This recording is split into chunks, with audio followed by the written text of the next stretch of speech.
അല്ല ഇതിപ്പോ എന്താ ഒരു പച്ചബോർഡൊക്കെ ഇത് വലിയ ഇലക്ഷന്റെ എന്തെങ്കിലും ഇലക്ഷനും പച്ചയും കൂടി തോന്നോ ഇത് ഫ്ലെക്സ് അടിക്കാനുള്ള എന്തെങ്കിലും ലാപ്ടോപ്സിലെ കണ്ടിട്ടില്ലേ? ഇപ്പൊ ബാപ്കോന്റെ ഒരു പരസ്യം വരാറുണ്ട്, പുട്ടുപൊടി അരിപ്പൊടി ഒക്കെ.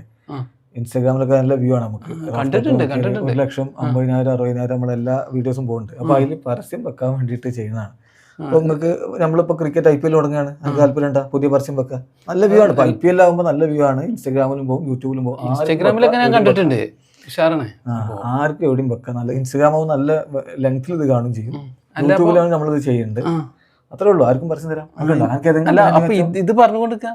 നമ്മളിപ്പോ ഒരു ഇന്നൊരു കളി തുടങ്ങില്ലേ IPL എന്ന് പറഞ്ഞാൽ അതൊക്കെ തന്നെ. അപ്പൊ ഇത് വലിയ ബിസിനസ് അല്ലേ? നമുക്ക് മാത്രല്ല, ICC തന്നെ വരും ബിസിനസ് ആണ്. IPL എന്താന്ന് സൂപ്പർ കളിയാണ്. എനിക്ക് ഇതിലൊന്നും ഒരു വർത്തമാനം പറയാനില്ല. ഞങ്ങൾ RCB കൊണ്ടുപോകും കപ്പ്. കളി തന്നെ കൊടുക്കേണ്ട പരിപാടിയൊന്നുമില്ല. ഞങ്ങളെ ടീം SRH മുട്ടാൻ മാത്രമുള്ള ടീമൊന്നും നിങ്ങളില്ല. ഞങ്ങള് ടീം എന്ന് പറഞ്ഞാൽ 300+ ആണ്. അത് ചെറിയൊരു പാളിച്ച, അതൊക്കെ ഓപ്ഷനിൽ അതൊക്കെ തിരുത്തി ഒരു ഞങ്ങൾ അതേ ടീം തന്നെയാണ്. എന്താ ഓപ്ഷനിൽ കാട്ടി പ്രത്യേകിച്ച് ഒരു ഞങ്ങൾ എല്ലാ ബൗളിംഗ് ഒക്കെ അതേപോലെ തന്നെ.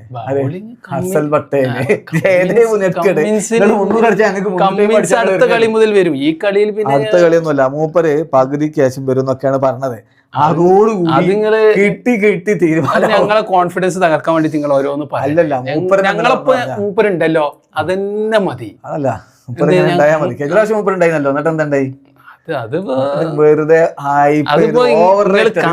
നിങ്ങൾ കാലങ്ങളായിട്ട് ഈ സാല നമ്മുടെ കപ്പ് മറ്റേത് മറിച്ച് എങ്ങനെ പറഞ്ഞ് നടന്നപ്പോ എല്ലാരും കൂടെയാണ് തന്നതാണ്. അല്ലാതെ നിങ്ങൾ കളിച്ചിട്ട് എന്താ ഒരു വട്ടം ആ കപ്പിന്റെ ടേസ്റ്റ് ഞങ്ങളെ കിങ്ങിന് കിട്ടിയിട്ടുണ്ടെങ്കിൽ ഇനി അത് ആർക്കും വിട്ടുകൊടുക്കൂല മക്കളെ. അതുകൊണ്ട് ഇന്നുണ്ടല്ലോ ഒരു പൊടി പറക്കണ ഒരു കാലൊക്കെ കഴിഞ്ഞു. അത് കിരീടം ആ സമ്മതിച്ചാണ്ട് ഒഴിവാക്കി വിട്ടേ. ഇനി മൂപ്പർക്കൊന്നും ഇല്ല. ഞങ്ങളെ ടീമിലൊക്കെ ആരൊക്കെയാണ് വേൾഡ് കപ്പിലൊക്കെ ഫോമായി നിൽക്കേണ്ടത്? മറുപടി ഞാൻ പറഞ്ഞില്ല, കിങ്ങിന്റെ കാലം കഴിഞ്ഞു. ആ വക വർത്താനം ഇങ്ങനെ തൊട്ടുള്ള കളി വേണ്ട. വേറെന്തും പറഞ്ഞോളി. ഇങ്ങനെ തൊട്ട് കളിച്ചാൽ ഇവിടെ ഇളകും. കാര്യം പറഞ്ഞു ഇളകിയിട്ട് കാര്യമില്ലല്ലോ. നമ്മൾ കൊണ്ടേതല്ലേ പ്രാവശ്യം കൊണ്ടുപോയി. നിങ്ങൾ അഭിഷേക് ശർമ്മ എന്താ വേൾഡ് കപ്പ് കാട്ടി? ആ ഫൈനലല്ല, അതൊക്കെ തുടക്കണം.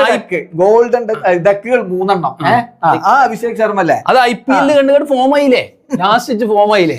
ലാസ്റ്റ് എന്തോ പിന്നെ വേറൊരാളെ കുറിച്ച് ഇഷാൻ കിഷനോ എന്ത് ഫോമാണ് ചെക്കൻ.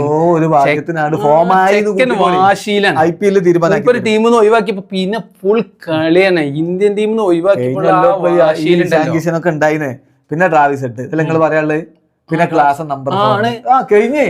പിന്നത്തെ ലിവിങ്സ്റ്റൺ. ഞങ്ങൾ സ്കോർ ബോർഡിൽ 300 എത്തിയിട്ടുണ്ടാവും. പൊട്ടിക്കും. ഇവിടെ ഭുവനേശ്വർ കുമാർ അറിയാണ്ട്. പിന്നെ ഞങ്ങൾക്ക് ഹേസൽവുഡ് ഇപ്പൊ ഈ കളി കളിച്ചിട്ടില്ല എന്നുള്ളതൊന്നും ഒരു പ്രശ്നമല്ല. അത് അഡ്ജസ്റ്റ് ചെയ്യാനുള്ള ആൾക്കാർ ഞങ്ങൾക്ക് ഇവിടെ ഉണ്ട്. നിങ്ങൾക്ക് ബൗളിംഗ് ഇപ്പൊ എന്താ? ഞങ്ങൾക്ക് ബോളർമാർ ബോളർമാരുണ്ടല്ലോ. ഭുവനേശ്വർ മാത്രമേ. ഭുവനേശ്വറിന് എന്താ കുഴപ്പം? ഭുവനേശ്വറിന്റെ നിങ്ങൾ പെടും. ഞങ്ങൾക്ക് ഹർഷൽ പട്ടേലുണ്ട്. എല്ലാ സീസണിലും ഫോം ആകുന്ന എല്ലാ സീസണിലും ഞങ്ങളെ സുയാഷ് ശർമ്മന്റെ സ്പിന്നിന്റെ മുന്നിൽ നിങ്ങൾ പെടുന്ന നിങ്ങൾ കണ്ടോളി. അതൊക്കെ എന്തോന്നായി. കൃണാൽ പാണ്ഡ്യ കഴിഞ്ഞ കളികൾ കണ്ടീന. ബാറ്റിംഗ് ബൗളിംഗ് ഷോട്ട് അടിക്കും, അല്ലാതെ വേറെ ഒന്നും. അടിപൊളി സ്പിന്നറാണ് അവര്. സൂപ്പറായിട്ട് ഫീൽഡ് ചെയ്യും, സൂപ്പറായിട്ട് ബാറ്റ് ചെയ്യും. നിങ്ങളൊക്കെ നിങ്ങളെ കൊണ്ടൊന്നും ആവൂല. അത് ഡ്യൂപ്ലിക്കേറ്റ് അല്ലേ? പുറത്തല്ലേ? മുംബൈയിലല്ലേ പാണ്ഡ്യ? ഇത് ഡ്യൂപ്ലിക്കേറ്റ് അല്ലേ? വെറുതെ അതേപോലെ അധിക്ഷേപങ്ങളൊന്നും അധിക്ഷേപിക്കാൻ പാടില്ല. ഇതൊക്കെ എന്താ വെച്ചാൽ ഇങ്ങക്കൊരു പുച്ഛം. ആ പുച്ഛത്തിന്റെ മറുപടിയാണ് കഴിഞ്ഞ കൊല്ലം കണ്ടത്. പിന്നെ ഇപ്രാവശ്യം ഞങ്ങള് ടിം ഡേവിഡിന് വരെ ചിലപ്പോ പുറത്തിരുത്തിയാലോ എന്ന് ആലോചിച്ചു. എന്തുകൊണ്ടാ? ഞങ്ങളെ ചെക്കൻ ജേക്കബ് ബെത്തലിന്റെ ഒരു ഫോം കണ്ടെങ്കിൽ വേൾഡ് കപ്പിൽ ഇന്ത്യക്കെതിരായതുകൊണ്ട് വേൾഡ് കപ്പിൽ ഫോം ആയതിനെ കുറിച്ച് പറയണെങ്കിൽ ഞങ്ങളെ 2 കളിക്കാരെ കുറിച്ച് പറഞ്ഞിരുന്നു. കാര്യമില്ല. ജേക്കബ് ബെത്തൽ അതൊരു മുതലാണ്. പിന്നെ ഞങ്ങളെ തുടക്കത്തിൽ ആരൊക്കെ അങ്ങ് ബാറ്റ് ചെയ്യാൻ നോക്കിയാൽ മതി. ഫിൽസാൾട്ടും കിങ്ങും കൂടി ഒരു അടി കണ്ടടിച്ചു. പിന്നാലെ വരാനുള്ളത് ഓരോരുത്തരും. ഞങ്ങളെ ജിതേഷ് ശർമ്മ ഇതൊക്കെ 1-1.5 പിന്നെ പഠിക്കല്. ഇനിയിപ്പോ ഞങ്ങൾ അയ്യരെ കൊണ്ടുവന്നിട്ടുണ്ട്, നമ്മളെ വെങ്കടേഷ് അയ്യരെ, വേണമെങ്കിലും ഉപയോഗിക്കുള്ളൂ, അതിന്റെ ആവശ്യം ഉണ്ടോ ഇല്ല എന്നുള്ളതാണ്. കാരണം അമ്മ ഒരു ലൈനപ്പാണ്, ലൈനപ്പ് ഇങ്ങനെ എണ്ണി പറഞ്ഞിട്ട് കാര്യമില്ല.